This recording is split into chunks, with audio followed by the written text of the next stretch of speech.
Welcome back. Profound Podcast, episode 6.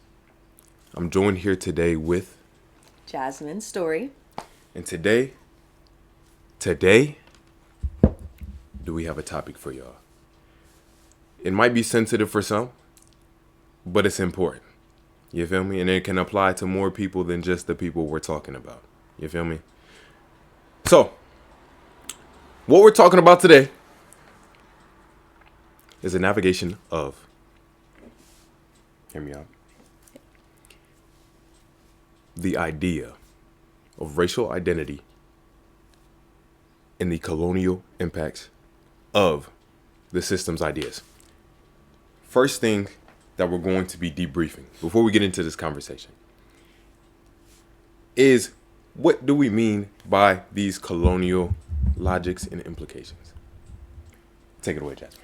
Okay, so, hey y'all, I hope all is well. Colonial logics, from some of my classes that I've taken, and I have some notes right here. Colonial logics, it's like ways of knowledge and categorization, and so it's kind of ordering like hierarchies of power, gender, sexuality, bodies, and these social constructs, how I guess they're hierarchized as like legitimate, or I guess you could say legitimate, not legitimate, demonic, who are deviants, who is the one that should control the deviants. There's many philosophers who have like colonial logics. Like if I could give an example, Kant and Hegel, those are popular philosophers, and their ontological view on black people was that since they can't black people can't reason because they don't want to dominate nature and be part of nature. That could also connect to indigenous people and their views on indigenous people, but and they justified that categorization of those black people as not being human, to justify the treatment of them and like why they thought that way. So that's like an abstract example of like colonial logics and how those kind of function in real world situations through an academic lens, though. So not through like your everyday interactions, because they also function in that way as well. Beautifully put. Beautifully put. So what I gathered from that mainly is the idea of being limited by the ideas of our oppressors in more ways than one, in a very simple way to put it. So just to bridge into my first question, what are the current ways that you can define that our system currently limits us? Period. From a material aspect, just like money, how has money concentrated? Obviously, there are different, like every group of like, I guess every race of people has like their poor people with higher socioeconomic status, I guess you can say, but materialistically, like how have like redlining, I guess you could say, refusing black people loans, just systemic things in that way, not giving them housing, and helping them build financial capital, I guess you could say. And then there's lots. Yeah. There's lots. Okay, well, you're gonna have to go over the question again. How have they? How has it limited us? But I could also talk about this too if you want time to think. I mean, do you want to get some and then I get some? Yeah, well, it should. Okay. You should feel me. It should. You feel me? Yeah. It'll flow. Boom. I think the first thing that comes to mind, just in general, of what I typically think about on a regular basis, is always like what thoughts spring into somebody's head when they're encountering certain situations, or what our default like feeling is depending on what situations we encounter. I think that in more ways than one, like we're living within somebody's idea of how the world should function, how the world should structure. And I don't necessarily think it was made in mind to accommodate us. I mean, intentionally so. And then in talking about how we have like certain barriers within this system, it's like we're living in an idea that never really wants to acknowledge our existence, but sort of thrives off of our existence at the same time. So the limitation is really like, it's really ingrained. And it's kind of a hard thing to navigate because you have to be like so hyper aware of, I guess, more historical narratives and everything that sort of leads up to now. So you can get a broader picture or a bigger picture or maybe a more specific picture of what's impacting you. I think otherwise we're sort of just existing within this system unaware of, certain impacts. And then I think because our default is not to exist like this, or at least that's what I like to think. We find ourselves at odds with a lot of the system's narratives, which cause the system to sort of pinpoint us again and continue to put us down. And I did like what you said about sort of the colonial view that like indigenous peoples and people that didn't live in like such a Eurocentric way, to be frank, were seen as like not human. But in my eyes, that's the most human you can be. Actually living with nature, not actively contributing to the destruction, not being at war constantly and killing your people for sport. Just things like that. Yeah. I feel like a lot of it has to do with like, I guess when I think of colonial logics, the main word I think of is domination. And I guess because these people, like these indigenous people from all over the world, they were mostly in nature, like recognizing the earth as our friend and as something that is connected to us, which I also believe as well. So like it was interesting to see how that was introduced and how ingrained in our mind I guess it is now, because like even I guess like people who love nature, like I guess you could say tree huggers or just very natural people, like they seem to deviate a little bit from the norm, and then instead of just being like hella capitalist or whatever. And I mean, I do have an issue with capitalism, if I'm being frank as well. I have a great issue with capitalism. There is somebody made a great point on social media, I forgot, but they talked about how black people were the first capital because chattel slavery, specifically in America, was built upon, well, obviously,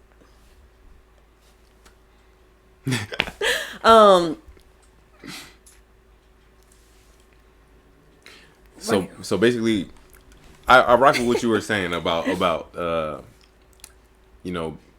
people being used as capital, because that is sort of the backing that the Americas had. Like people were literally exchanging people more than anything. We were the commodity, not necessarily like our output or whatever, but that was the first thing that always happened, is us being sort of sold. And I think, in just thinking about how much that could do psychologically to somebody, I think we don't acknowledge like what like a post-colonial traumatic syndrome would look like, or what that would even like, or how that would impact our current society. And I think because there's such a, I don't know, guilt or avoidance of slavery in America's, I would say, true history, people are sort of found in a weird position where they can never really get the grasp on the things that are pulling their own strings. And that sort of bridges me into another topic I wanted to talk about, is like, how do we become aware of these limitations in the first place? Like, it's not like everyone can just sit down with themselves and be like, how did that thought get there? Or how did these ideas really get into my system? Because I think a lot of us, because of the capitalistic society we live in, associate ourselves with material and our thoughts. We associate ourselves with how we feel about certain things rather than how we feel about ourselves. And it's sort of weird. Like, we attach all of our value outside of us. With pretty much all material things. Like, we put our value into money, and now we exchange money, but really the only thing we're trying to get is a feeling for ourselves. Like, it's never really the material. And I talk about this in videos sometimes, like when we're trying to achieve something, like a trophy is not what you're trying to get. What you're trying to get is the feeling of validation from getting a trophy. So it's never really about the material thing. And I think we've made it so much about those telltales that we don't really find ourselves within it. So we're sort of lost as soon as we start to take part in the system, for real. Yeah. I like how you like mentioned like a post-colonial like traumatic syndrome. Like how can we think of, because I think about this all the time, and it is like a really difficult thing to think about, like what would a post-colonial world look like. And I've heard from different scholars that like a world making and like imagining those post-colonial ways is like a form of resistance. And I guess like, but then you do have to challenge what you have been taught as what's right, what's inherently right, who are inherent deviants, like, and this can stem into gender and sexuality and strong belief systems. Like, these ideals are also in ideas of religion, and specifically for the Black diaspora, it's I feel like a hard kind of like gray water area, because how are you gonna, because given historically, religion, these organized forms of, I guess, fellowship and community were the only things that these people have had during slavery, during hard times, because there were also strategic, I guess, manufacturings of, what's the opposite of excess? Like scarcity. Yeah, yeah. manufactured scarcity and lack within all of our community, like almost every aspect of our community, that we have had to depend on religion. But then I think more specifically now, but there have been some people who have been deconstructing, I guess, their religious views, and how have like colonial logics been embedded in their views, and how have they, I guess, also been affected, and how they view themselves, I guess, before and after, which I think that it does have a big part in there. So wrapping that up, like, what is, it's like a gray area with religion and all these other strategic institutions that work together to put Black people down. And honestly, it's putting everybody down in the system of capitalism, because then I'm going to start like getting super abstract with it too, but like All the time. it's all connected. And whenever you start talking about it, then it's like, well, it is connected to this and connected to this. There was something else you said.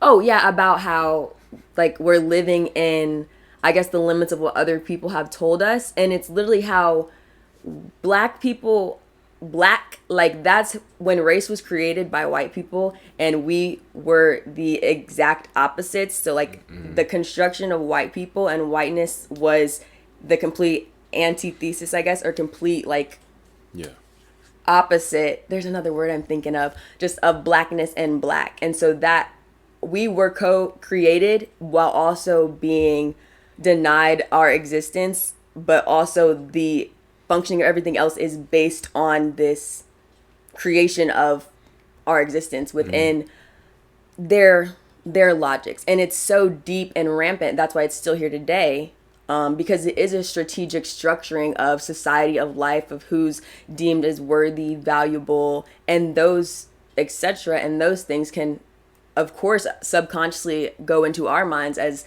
Black Americans. Yeah, and there's many examples that I see of that. I can go into that. Okay, bet. Like, over the summer, I was like teaching these kids, and I was like, it was like a, I guess like a, they built a futuristic, it's not zoomed in, sorry. They built a futuristic city, and we would ask them like, what do you want in your futuristic city? So I guess from a feminist perspective, they're world making, that was a world making exercise. But I heard the disheartening fact of Hellcats, and I want to be Elon Musk, and I want $1 million, and I want to have a Tesla. And so you can go at this at many ways. Who is Elon Musk? White man, no morals, no ethics, chasing money, capitalism, which is not sustainable. And capitalism, this has also been said by many scholars, is upheld through like a permanent underclass of people. And that is, it's most people, but it's built off of Blackness and Blackness. Yeah. So Absolutely. that's, yeah. A lot to unpack. I don't even know where to go back to start. But okay.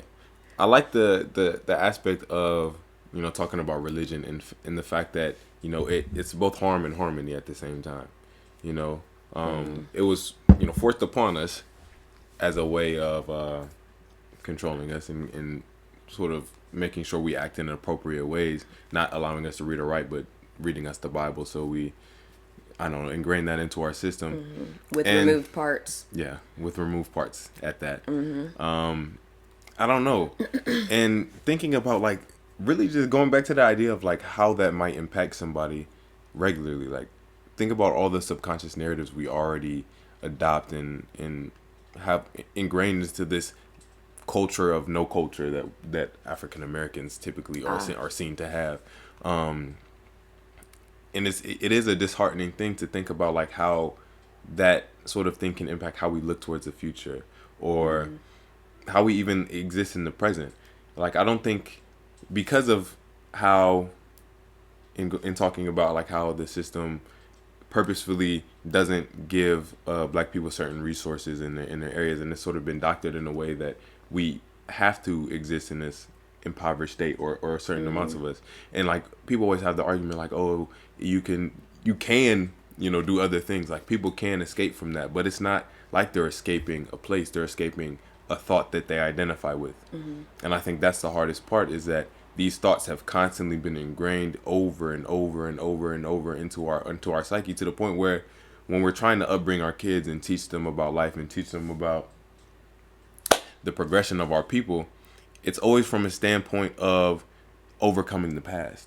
And this is a conversation I had with Isaac one time. It was one of the best conversations we had. Heck yeah. About the fact that we can't identify with anything that isn't resistance or feeling bad about who we are and where we came from. We are trying to overcome this previous narrative, and in that way we can only build up from where we were. So we're building up from being in the pit, and that's kind of a hard place to be. And I think that's why people are so stuck when it comes to our society. But what I think is sort of the answer to that, or at least what I've come to the conclusion of, is that we have to somewhat identify with our imagination at some point. Like, we have to be the ones to reestablish our own narrative. Like, I'm pretty sure our people weren't living in a state of worry about the past, but trying to build a better future. And I don't think we're sort of in a society that really does support the progression of people, that really does support the development of further ideas. It's always us trying to navigate the status quo and grow that to the highest extent. But I don't necessarily see how that grows without harm. Like, it's always harming somebody. The whole concept of money too is something that I think can bring harm, because it's not like we're really trading anything anymore. We're trading a thought. Like, we're not backed by a standard of gold anymore. We're not backed by real material currency. Even that is, up to debate. So what we're really trading around is ideas and numbers and imaginary. So like constructs. It's sort of like we're attaching ourselves to constructs. We're attaching ourselves to ideas over and over and over again, to the point where we start to think that all we could do is think, Yeah. That was good. Like, you're attaching yourself to constructs Boom. that are ever evolving and ever changing. So then I feel like you can't have a real firm, foundation within yourself. And then it's like, your identity is just externally determined, which is an unfortunate but real reality for a lot of us. And it is subconscious, because that's the inner workings of it all, until you sit back and think about that. And there's so many ways, people, not everyone has the time. Let me just sit around and think. I have bills to pay. I have things to do. I don't have the privilege to, allotted to me to just spend my leisure time doing that. I'm trying to survive. And so maybe that's also a reason why a lot of these, not even communities, just individuals, how that they can be hindered from, escaping that and challenging that. Because if you are so, you have so many other responsibilities to do, then you can't really deconstruct or alter how you're thinking. You're just trying to get through the day, which is an unfortunate reality. And then I was also thinking about the pit that we're in. I feel like the constructed pit is whenever you veer that, then you're oh damn, I guess I wasn't in a pit, because the pit was constructed by colonial white supremacist logic that frames success and value in capitalistic not ideas, but through a capitalistic lens. And so this also relates back to philosophers. A lot of European philosophers, they think and they think and they think, and I'm not generalizing, by the way, that's not the goal, but they'll think and think and think, and then turn to this nihilistic sort of viewpoint about the world, everything's wrong, horrible. And then Eastern philosophers, African philosophers, and I guess in indigenous, I'm thinking of Native American ways of knowledge and thinking about the world, and their philosophical views are based outside of this material world of building that capital or just things of that nature. So I feel whenever you kind of get out of that pit that you once thought you were in, then you are elevated, because you're oh no, this is what is actually important. Which then I guess that ties back into like being with nature. I feel like, I guess for me personally, I'm like gesturing towards the window because I think that nature is just, it's a great thing. And like a lot of these other cultures, they thought about nature with high regard and high respect as well. And they're, what they deem as valuable is kind of outside of these other dominating philosophies. I completely agree, and that's something I did want to touch on, is the aspect of nature in the world. I think that we've been convinced that we're in the world instead of the world. You know, we are creatures just like anything else we see, and I like to think from that standpoint because deferring to your thoughts alone will only make you think more thoughts. And I studied a lot of philosophy while I've been in college, and it's been 99% analytic philosophy from a lot of Caucasian people. It's interesting. It is. I'm not saying that it's 100%, not worthwhile for thought purposes, but only for thought purposes. You know what I mean? Like, we get into these certain modes and problems that they talk about, and it's really just creating a loop of thought that causes them to sort of go insane with themselves, or to start looking at the world in a way that doesn't really accommodate a lot of things, And I don't know. I think that the capitalism and I guess the system we live in, it prioritizes the idea of a self so much that community is something we can't really reach for. And what they do for our communities is dangle things in front of our face, like what you were talking about with the kids envisioning Hellcats and wanting to be like rich and blah, blah, blah, blah, blah. But that never really brings fulfillment. And I think our people know that, but we are not shown certain avenues that really give us an opportunity. Like, they don't let us establish wealthy community that can thrive off of itself. They want us to be dependent on certain things that continue to make us robots and contribute to the system. And I was watching a James Baldwin interview, just came to my mind, and he was talking about, oh my god, I just lost the thought. It'll get to you. It will get to me.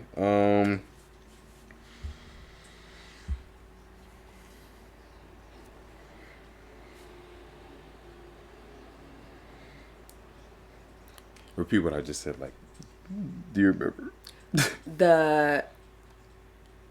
Give me 1 second. The James Baldwin before the James Baldwin. Yeah. Because I had a point that I was gonna talk about that you said too. Learn stuff in college.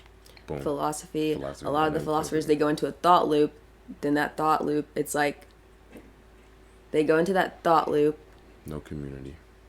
Oh yeah, and then they also emphasize the self, you and individualism, no community, dangle things in front of our face, in front of like black people's faces, deterring them from building that community, maintaining that underclass. I feel like it should be out. There was something else. It's right? The gap right there. Maintaining that underclass. I guess it's not materialistic. It is, but it's not. That's not what you were saying. Like materialistic. Darn. It's okay. We move. Because we don't need to identify with the thought of not having thoughts. We're not in a pit. Another thing I think about quite often is not identifying with thought itself. I think that this is the most probably abstract thing that I could probably ever establish, but I don't like to, because the fact that people can put stuff into our subconscious mind, right? It makes me think of the fact that, some of my thoughts might not really be my own. Like, how much sovereignty do I have over my own thoughts? And I think individual sovereignty is something that we need as a society in general.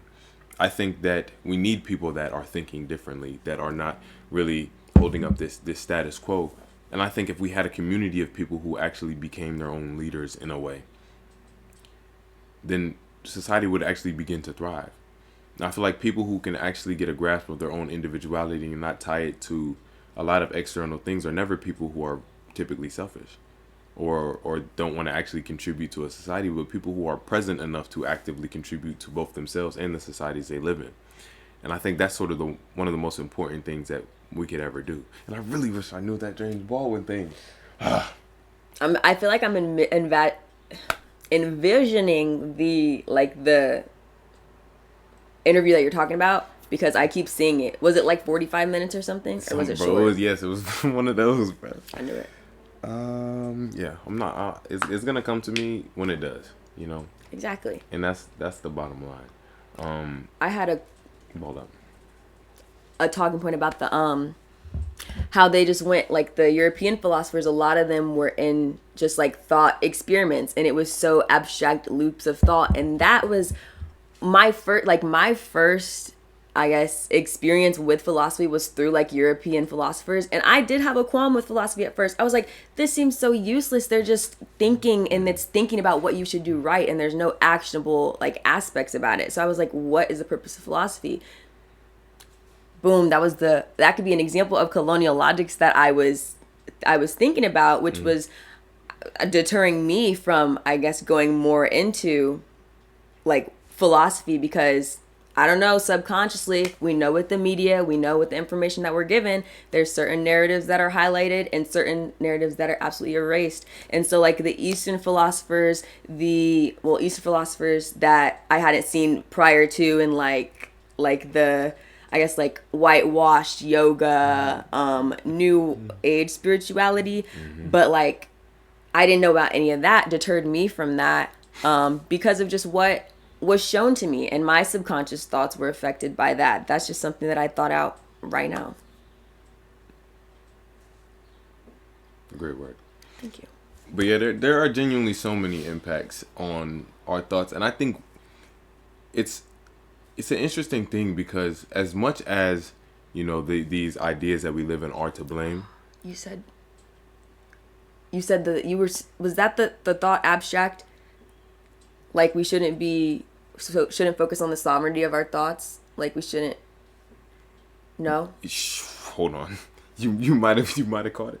I was talking about how we shouldn't really be prioritizing this idea of ourselves. You know, I think we get. Or I can talk about that. I can talk about that a lot. I think we get so caught up in the idea of who we are that we think it has to be perpetuated. You know, we think we're so one-dimensional that we can't really express ourselves in a lot of different aspects. And that's sort of like a painful thing, I think, because I think a lot of us recognize that who we are can be expressed in ways that don't really conform to the system's narrative. I don't mean that by saying being deviant. I mean that by saying like things like our sexuality, gender, just the way we think, the way we present ourselves doesn't always have to conform to this thing. And it gets difficult because I think that, so this is a conversation I had recently too, that since a country or this imaginary line, it's really an idea. And these countries always have an idea that establishes certain archetypes and ways that people can be established. And this also gets more specific with like states and regions, etc. Like there are certain ways that people grow up in certain areas. And the Americas, specifically the US, I feel like only has certain ways that our people can be expressed. It has very, very niche ways, and those who are typically different are ostracized in a way, or at least ostracized by other members of differing parties and different ways of thinking. But all of it is, I feel, a product of the society we live in, because we're always being nurtured into being a certain way, but never nurturing ourselves into being the way that we truly are. And that's why I think finding yourself in the whole idea of yourself is a hard thing to navigate, because if we only identify by our thoughts, then we're only identifying with the things we've been told. And that's why I think imagination is such an important aspect, because what other foundation can we build upon? Like, are we going to wait till somebody tells us that we can do something to actually begin to attempt to do it?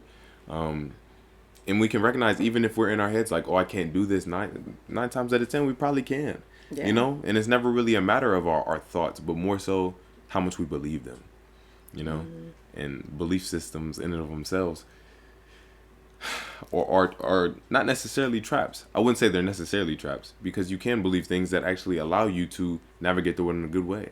And I genuinely think that all we really experience is what we believe. You know, what we accept as true, and whatever narrative we want to push on with that.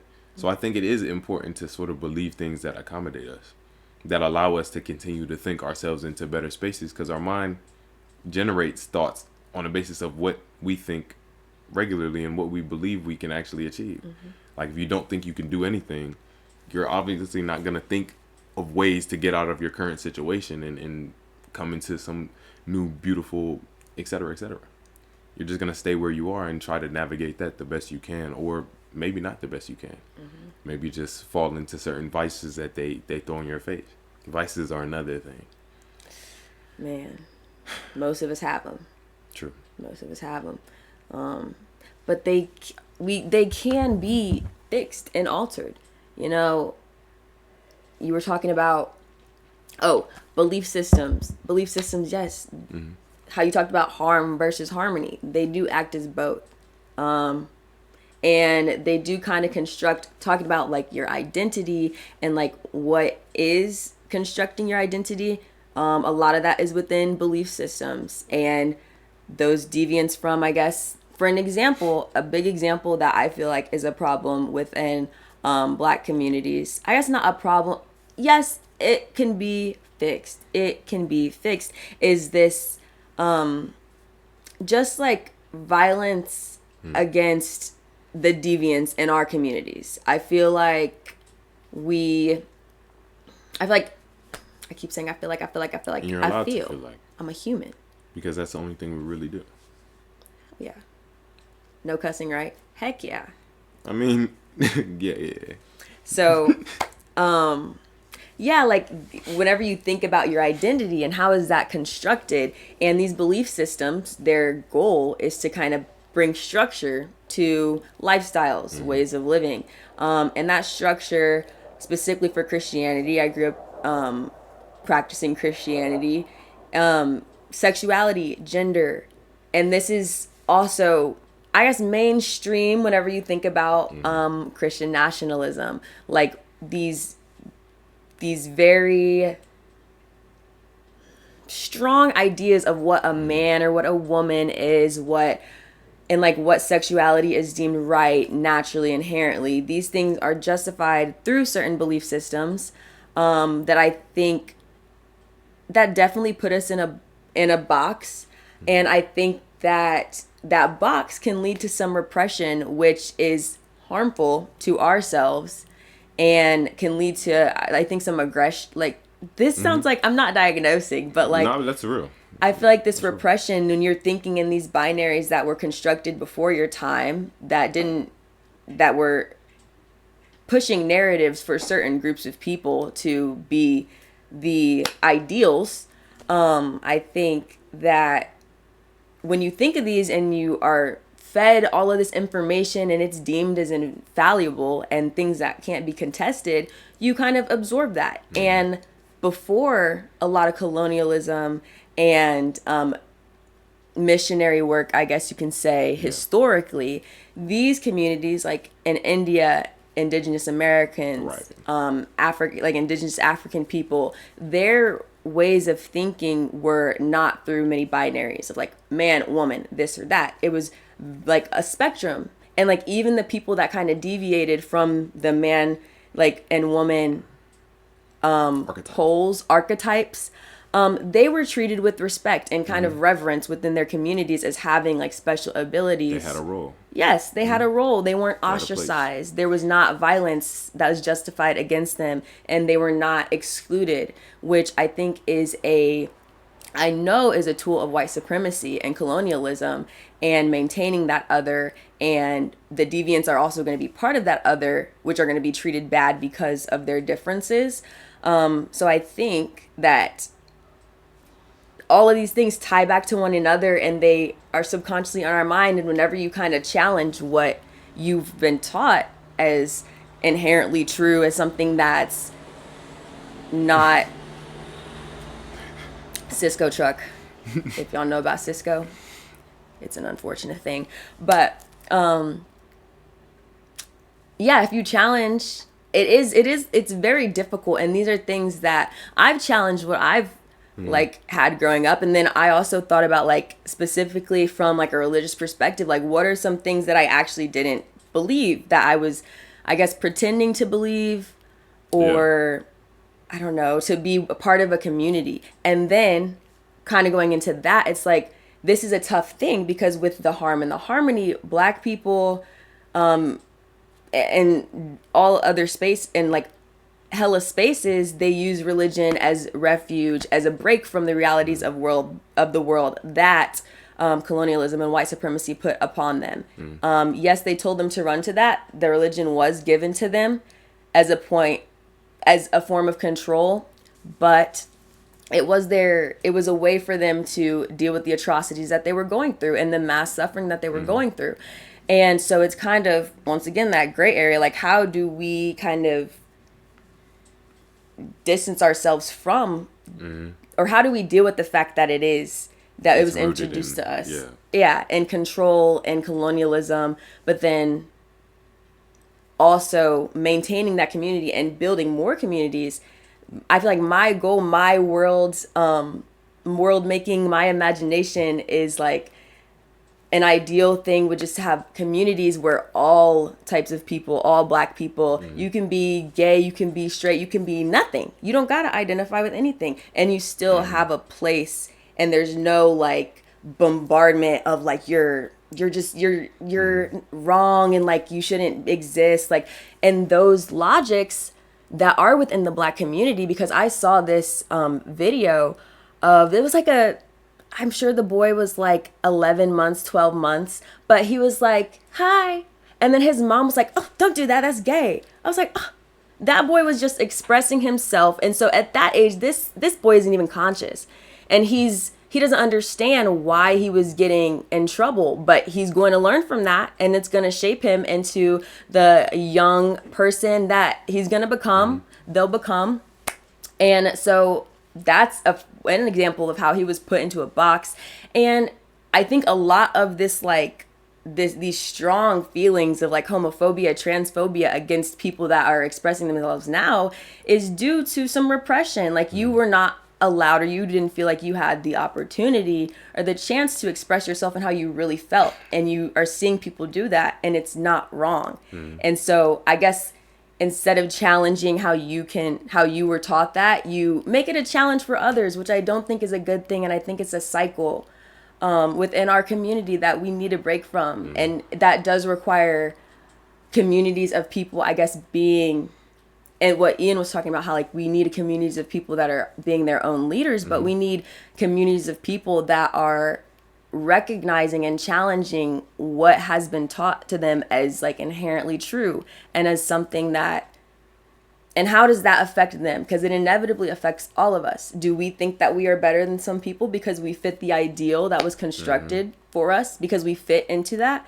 And then if you go into like, I'm sure there are some like feminist crash courses and stuff like that, but then it's like, it'll get really abstract really quickly, but then, how it can be like a performance. And then these people that were not feeling able to express themselves, like how were they performing? And so I guess when you think about outside of the binaries, overall, what I'm saying is like thinking outside the binaries, challenging yourself, and dismantling your colonial logics that are embedded within your brain subconsciously, I think is a way towards creating communities that are safer for us, for real, and for people as a whole. Beautifully put. One thing that struck me is the idea of like having certain binaries and things that people have to conform to. And I could just recognize within myself when we were sort of like doing a psychological like prescribing of our communities and whatnot. And I don't think that's wrong to do at all, because I think we recognize how it impacts us, simply put. But I think there is a sort of anger and resentment that people have when they're unaware. Like when you're just in unknown situations in general.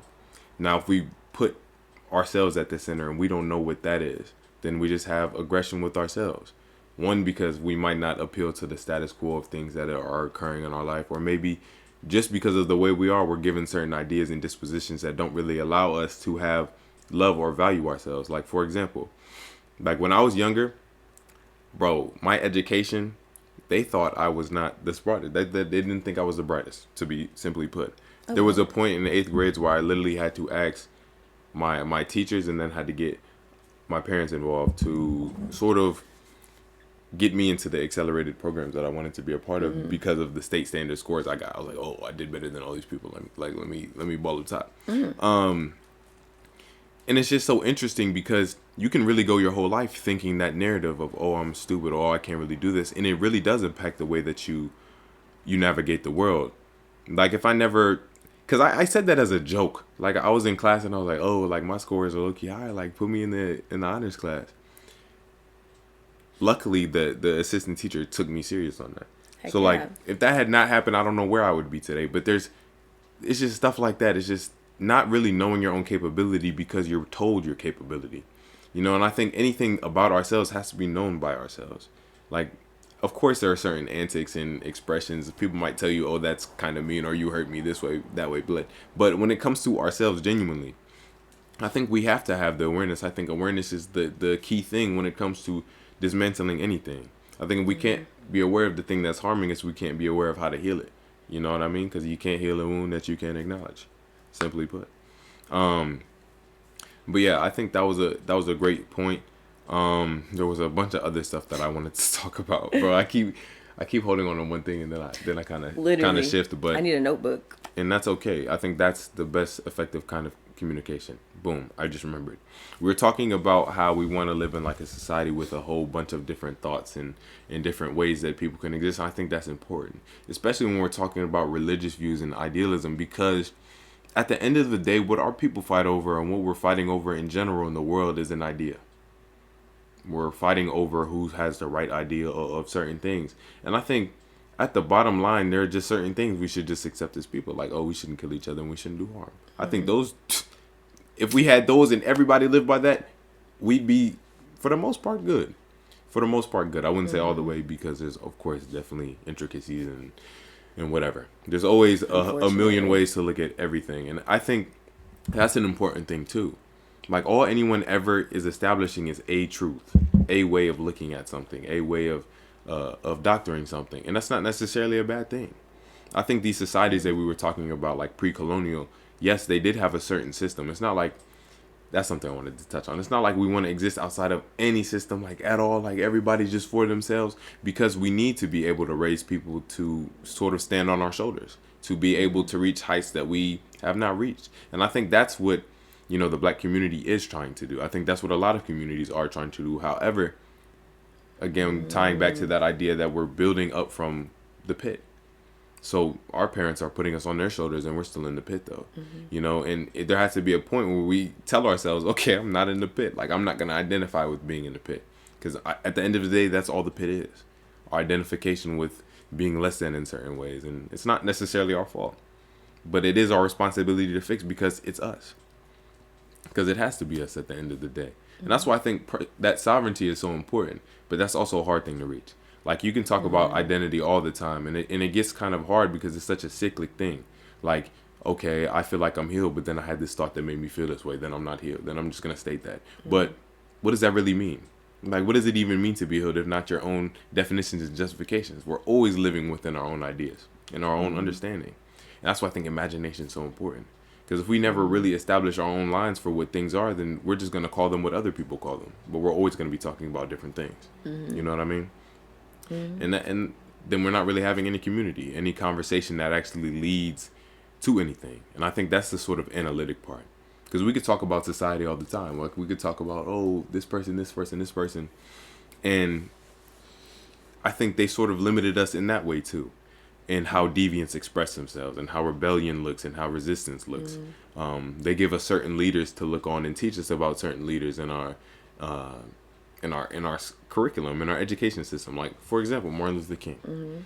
Martin Luther King, yes, I have a dream speech and group community and everyone integrate.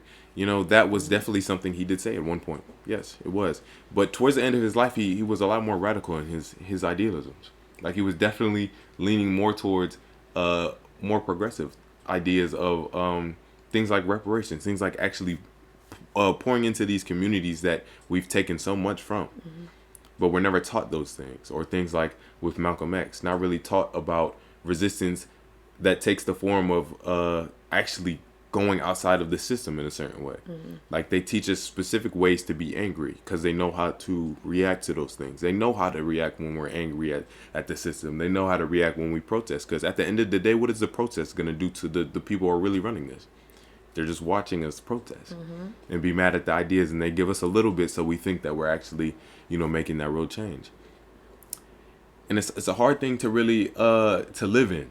It is, if you want to think like that. If you want to identify with being in that, that's also what I mean. Like we get so caught up within, the system that we start imprisoning ourselves within it. It's not really. Hold on, there's a quote that I like to use. It's not what contains us that truly limits us, but what we contain within ourselves. You feel me? It always has been. Heck yeah. But I'll end it there. I feel like I could keep going, but there are so many. Like there are like 7 individual things that I'm trying to think about what you said to like further go off of that. When you say that the idea of the self, I feel like it's kind of contradictory because we should focus on ourselves and how our soul identity is defined. But I also like to think of us, the self, as like one. And I'm sure it's like a common philosophical like standpoint, because it's like, and then if you, I guess, okay, because boom, I can talk about how there was this Caribbean woman and she was talking about how Black Americans have such like a crab in a bucket mentality. And it's like, we do. And how can we, I guess, improve our communities? I think building that community is finding that beauty and that strength in that other person that's not yourself, that is part of you, though. Because we are all together. We are all connected in some way. We're breathing the same air. We're sharing the same space, just materialistically in the physical world. But like, how can we, I guess, build each other up and build the young up? Because the young folks, like, they are the future. And that's cliche, but like if we as young people, I feel like our identity is. Sorry, I remember the day. Okay. Okay, let me finish. Go ahead. Our identity as young people, our identity is first kind of formed, like that example with the little boy, by our caregivers and the adults around us. So whenever we, I guess, as individuals, even though we're imperfect, if we have offspring, and how can we kind of make sure that they are built up and not abused and not talked down upon, build their confidence up, build that sense of self and importance and value in existence.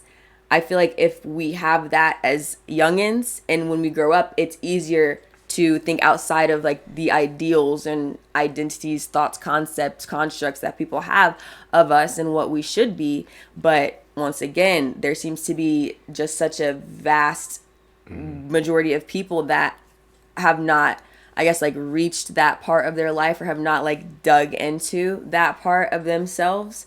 And then that like individualism, crabs in a bucket, Black Americans, like the individualism within our communities as a limit. And then seeing, I guess, our limits and maybe the boxes that we're put in, if we can just break that box down and then kind of like knock on somebody else's box, I guess, and build community in that way. And I guess in acknowledging one step at a time, acknowledging and I guess giving flowers to, or like acknowledging the value and like in the strength, I guess, that they have, that other person has, that's in your community, that is part of you, and y'all can like work together if you find some more commonalities in that way, and like bring us up together instead of just like I'm up. Because then we have the cliche, black faces in high spaces won't save you. Because you can go back to colonial logics. They're chasing the bag. They're selling out. They are individualistic, and their identity is rooted solely within themselves. And they're probably in a box that's containing their mind as well. Yeah, that's a very true thing. It's just hard to I think it's just hard to break out of that thought, And that's why I think it's really the thoughts that are the problem. You know, I used to say this all the time to one of my friends, but like I think thinking is not the objective. Like thinking all the time is only going to lead to more thoughts. And if we don't have a subject matter we're thinking about, what are we really doing? You know, I think that thoughts are a beautiful tool. I think the mind is a beautiful tool when used properly. Like if I want to think of how to do this or how to bridge my way to this, that makes sense. Or what is this? Maybe, maybe depending on what it is. You know, Right. and I think we get ourselves trapped in so much jargon when it comes to all of that. To the point where we don't do anything for our entire lives. Boom, segue into the James Baldwin quote. The James Baldwin quote that I was talking about is when he was talking about how he waited his whole life for change, waited his whole life for things to look differently. Like he was told in his upbringing, oh, wait, and then you'll actually be able to live your life in this way. And he said, I waited my whole life. I'm not going to live by these standards anymore. Like I'm going to try to exist my own sovereignty, because we keep trying to move through this own progression of ourselves and navigating our identities within this system, but they don't really give us anything. You Who's know? they? The system, I guess. Okay. I guess the system doesn't give us anything to really hold on to. You know, or maybe it only gives us things to hold on to, but never anything to have. You feel me? Because I think that the self is something we have to let go of. You know, it has to be something that we allow to continue to develop. Otherwise, we're stuck in that sort of box, that same binary. And it's never giving us things that give us real tools to get out of the box, but maybe things that make us feel like we're out of it. And we hold on to those certain things to the point where we identify with them. And then we're ostracized again. Then we're butting heads with our community, butting heads with the system around us. And it's sort of hard to be under that pressure all the time, especially if you're acknowledging it as a certain kind of pressure, or even feeling it as a certain kind of pressure, because to be honest, there's pressure out there.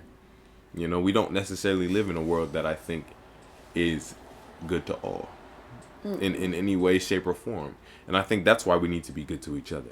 You were talking about how we need to like knock the boxes down of other people, and I completely agree. I think the problem with not the problem with that. I think just the issue that a lot of people have with that, maybe subconsciously, at least from my own standpoint, is the idea of vulnerability and leaving yourself open to having your resources or something taken away from you.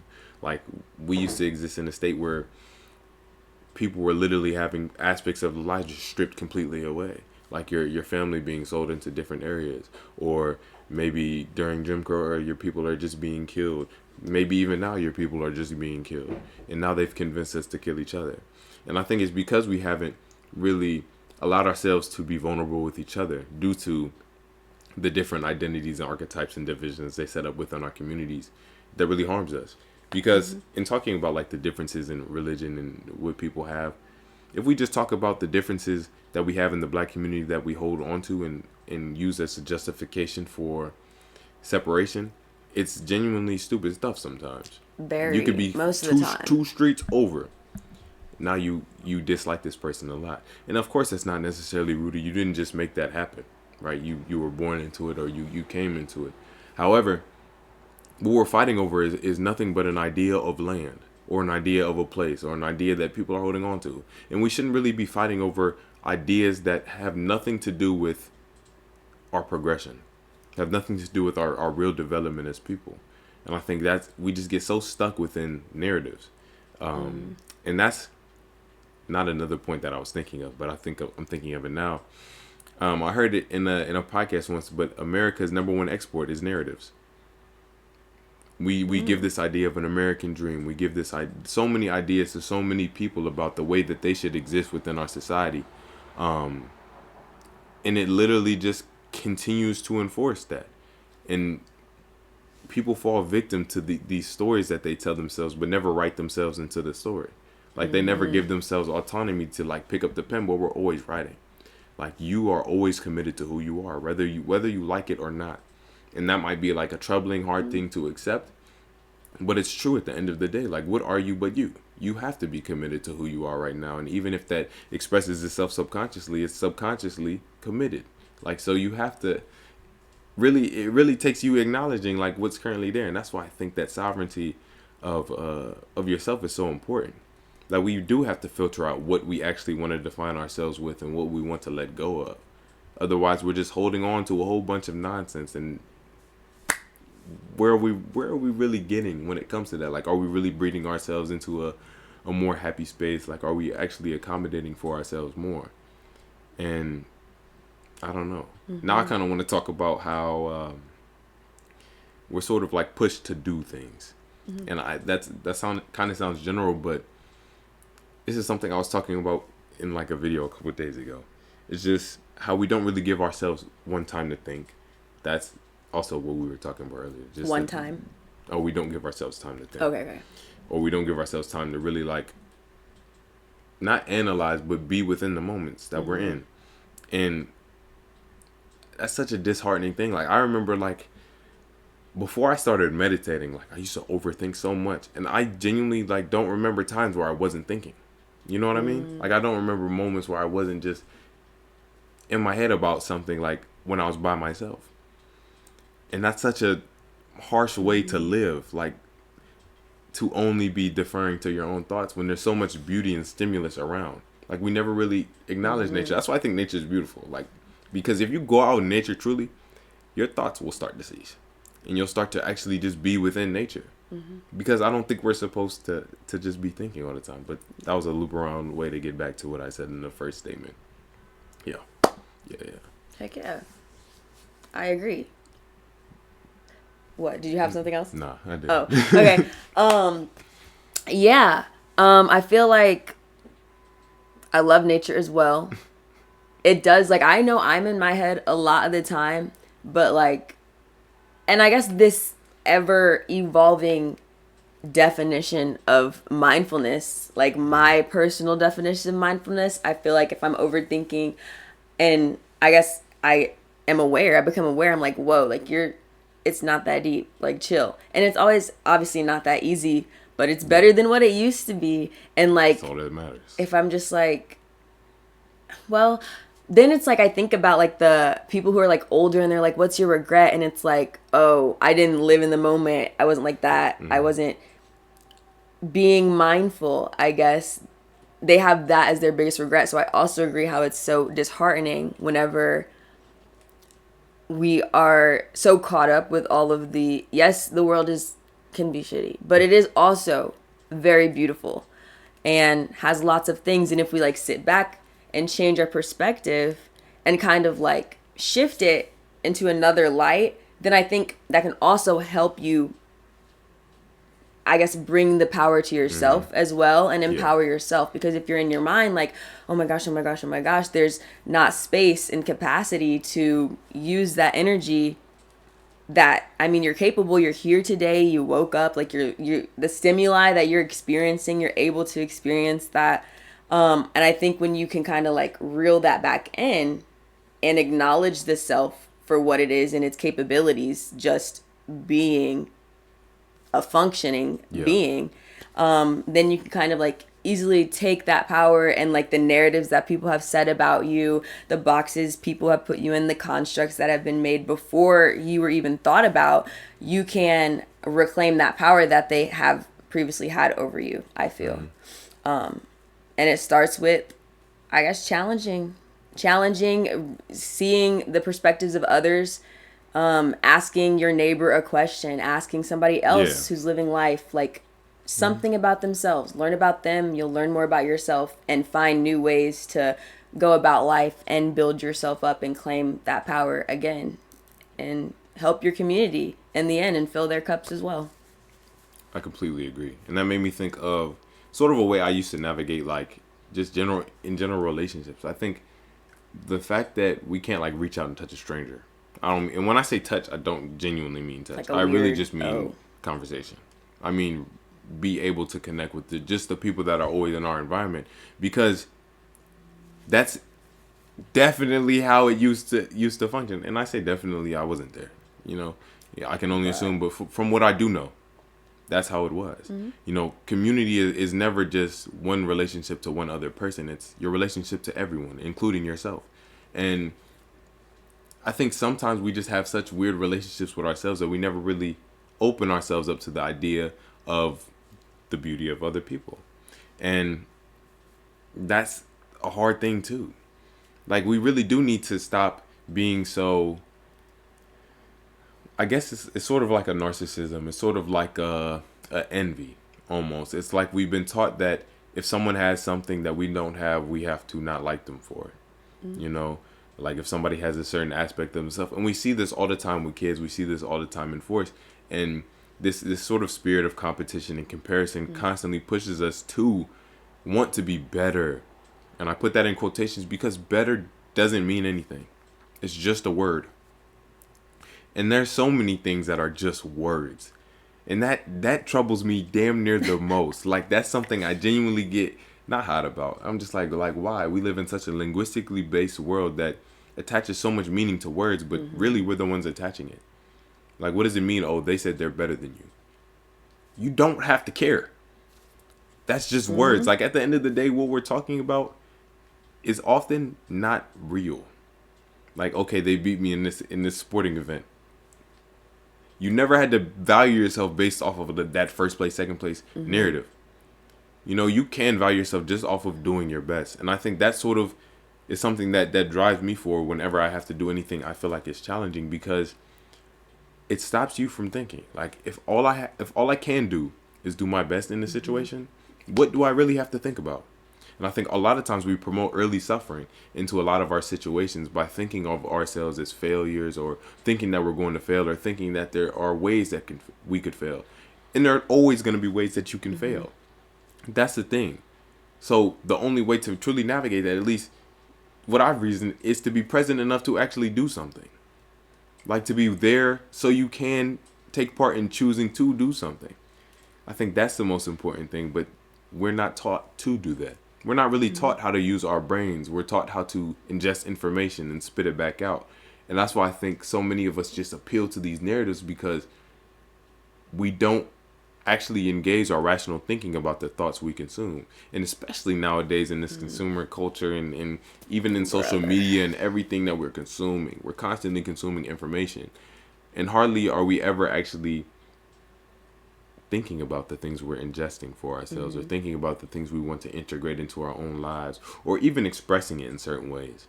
Like the creative niche and field is a very interesting thing, because it's become so commercialized, one, that people who are expressing themselves regularly and creatively are forced to work in certain ways, and sort of jeopardize their creativity at times. I think it's a lot better now. I think we are moving into a time where you can be creative and sort of successful in that space. But I don't think that creativity is inherent to only creatives. I think that people are creative in so many different ways that they just don't acknowledge. Like how you live your life is a creative thing. Who you are is a creative thing, because it's something that's of creation. Like it's something that was created, you know? And I think we should be sort of pushing any type of creative thing, because it always shows you more of yourself. Like whether you paint, whether you draw, whether you play music, make music, sing, etc., whether you work out, all of that stuff is a sort of an art. And we find ourselves always within our expressions. And that's why I think it's important to sort of be present enough to pay attention to how you're expressing yourself. I think you'll tell yourself a lot of the answers to the questions you have in your head.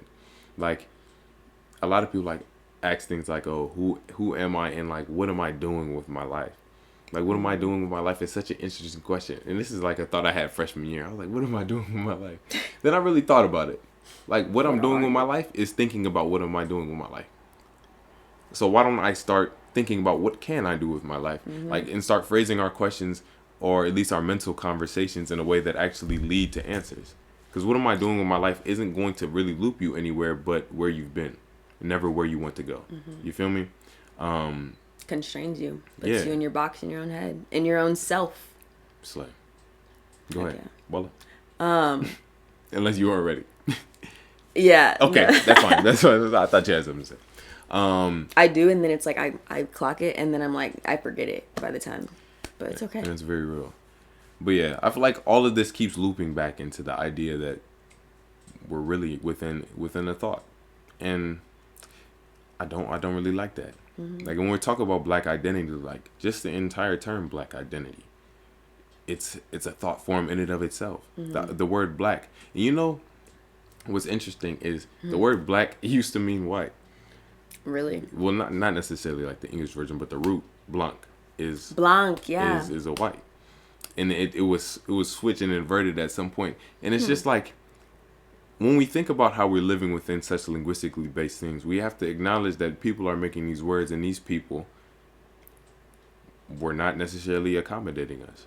So they gave us a word to associate with ourselves. That's typically a negative thing. Oh, we're supposed to be scared of things we're scared of the dark, we're scared of the black, oh, it's pitch black, da da da.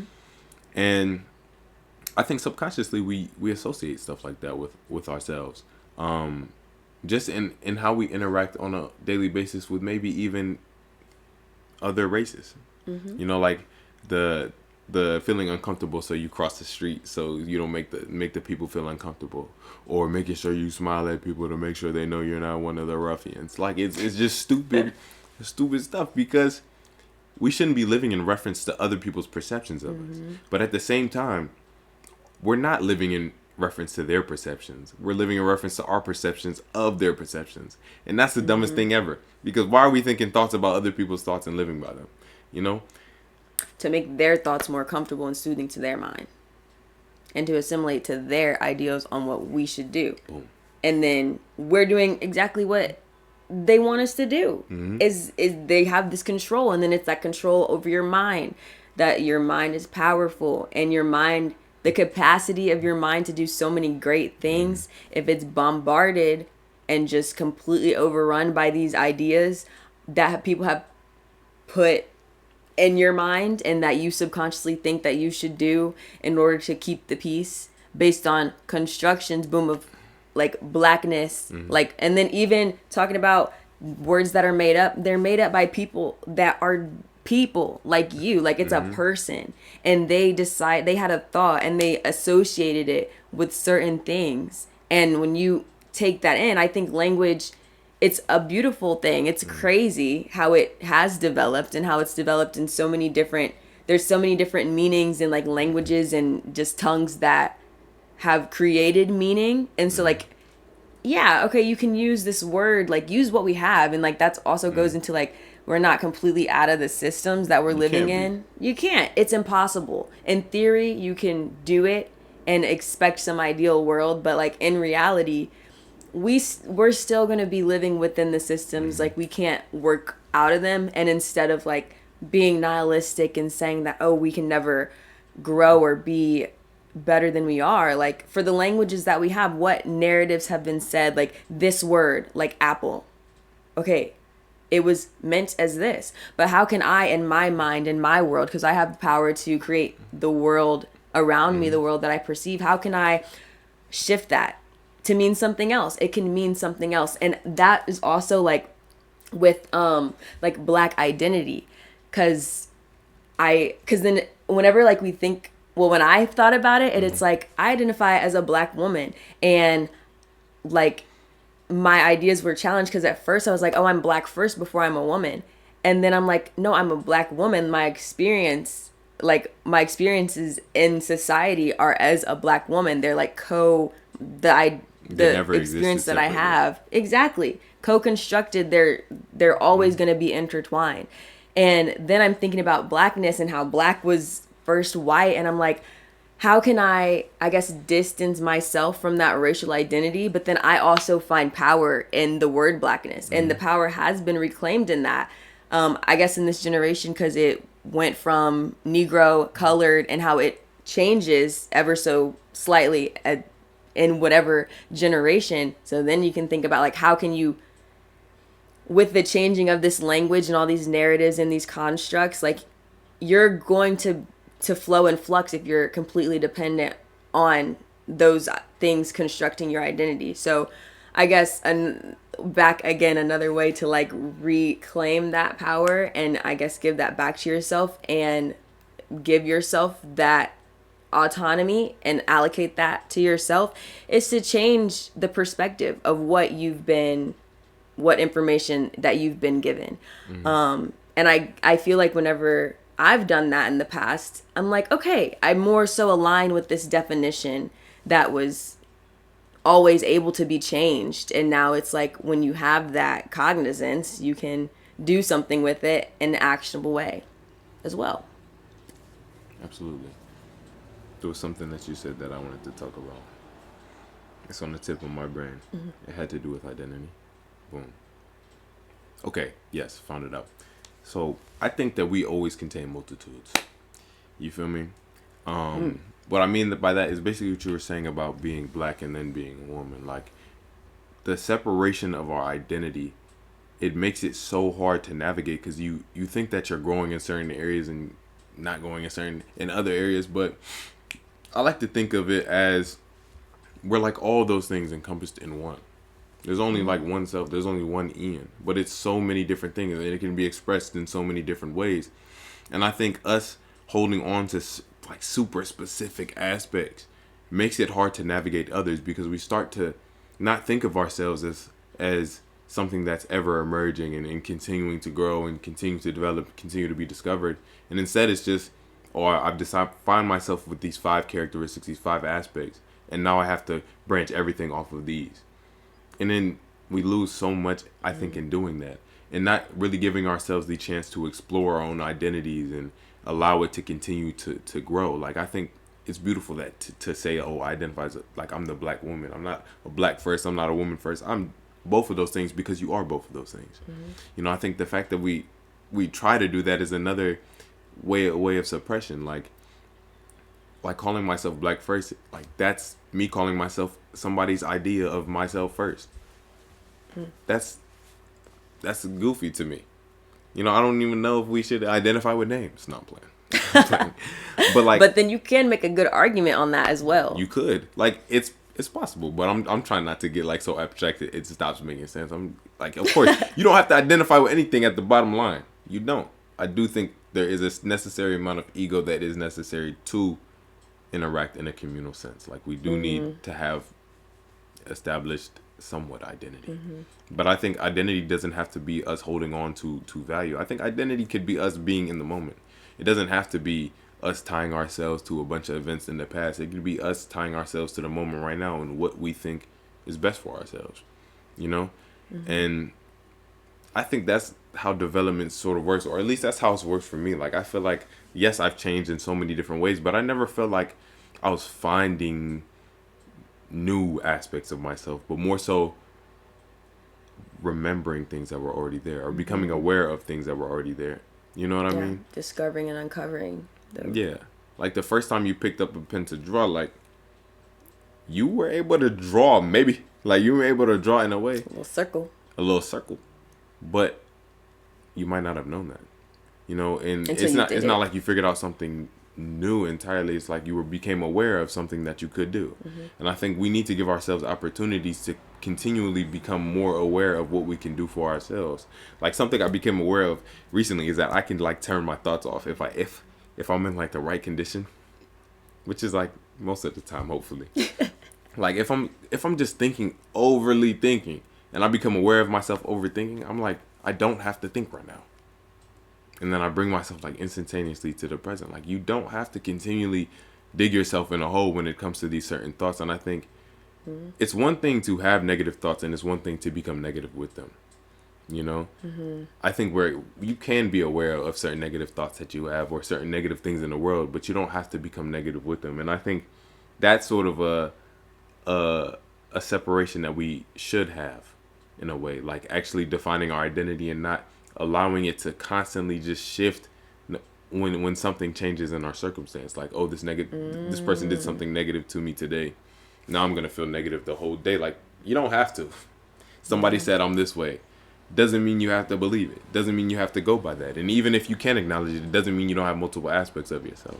I think sometimes we focus on single instantiations of our negativity and certain expressions of ourselves to the point where we start calling that the whole of our character. We allow the part to become whole, and in that way, the whole thing is lost. Preoccupied with a single leaf, you'll miss the tree. Preoccupied with a single tree, you'll miss the forest. That's in the manga. It's in Vagabond. Read that. In a manga? Vagabond. Yeah, Vagabond. Read that if y'all, you feel me? If you That's poetic. Absolutely. Wow. I was stunned when I first read that. But I think that is the way we sort of are. Like, I think we do need to accept ourselves wholly. I think we can't really change what we don't accept. Like, you have to acknowledge what's there to actually do something with it. You know, you can't move anywhere if you don't start where you are. You feel me? And the first step is always believing there is one. I feel like as we talk about this, there's so many like contradictions. Yes. And I guess that makes me think of like maintaining a balance. Like I always like to think of like trending towards an equilibrium because our cells do it, like our bodies do it, the living thing, the trees do it. We're all trying to find a balance. So while trying to find and maintain that balance of learning about yourself and discovering other facets of your existence, I think it's important to like give yourself grace while doing that. And then that also like can tie to like just like continually trying to progress and self-improvement and heal and heal and heal. That does take away from the human experience, I feel, of just being here, being mindful, and being at your greatest potential. Because we are humans, and you can't like be mad. You can be mad, but it's not fair to yourself to be upset at your past self for not knowing that I can draw this circle because I hadn't tried it before. I didn't know that I needed to. And then when you gain more knowledge, or just any inklings, instinctive like feelings to go do something, and you do that, and in that moment I did this new thing, I learned this new thing, I've uncovered a part of myself. That's great. 4 great things right there. Instead of like, I guess, going into loops, thought loops of, oh well, I should have done this earlier, like, because I can do this, like it's super common as well. No earlier. There, time is an illusion as well, but yeah. Yeah, I agree. There is no earlier. That's this. I literally remember when I had this thought. It was 4:20, not related, not related to the activities. It's coming up. It is coming up. It was 4:20. I was sitting near Mirror Lake, and I was like, reflecting. There really is no would or should have. Only things we have done. That's literally it. And I think because we live in such a world of, oh, I should have done this. I would have done this. We keep ourselves trapped in the past in a way that doesn't really allow it to be resolved. I think if we look at things of, oh, that's what was done. Accept things for what they are. Regardless. Then we can actually move forward from where we are. And of course, like, you can learn from the past. I don't mean that to say like, oh, if I'm in that scenario again, I'm just gonna just ball out. Like, yeah, but overzealous focus on like, oh man, I should have done that. Like, I'm so terrible. Really, all we're doing is bringing that past emotion to the present. And in that way, we're likely to perpetuate actions that are sort of akin or in reference to it, but never in reference. And it goes back to like us trying to build up from the past rather than trying to establish something in the present. I think that's the most important thing. And it always starts where you are. And that's also a convenient thing because no matter what, you're always going to be where you are. You always have the opportunity. Like, no matter what. And that's one of the most beautiful things, I think, about life and having thoughts and being aware of them, I guess, at least, is the fact that you can generate your own. We talk about like, oh yes, they put these subconscious things in our thoughts, etc., etc. You can think your own thoughts though. You can think to yourself right now, I'm the most amazing, beautiful person in the world. Affirm yourself. And you can believe it too. Like, you can give it energy. You can give it an emotion. You can.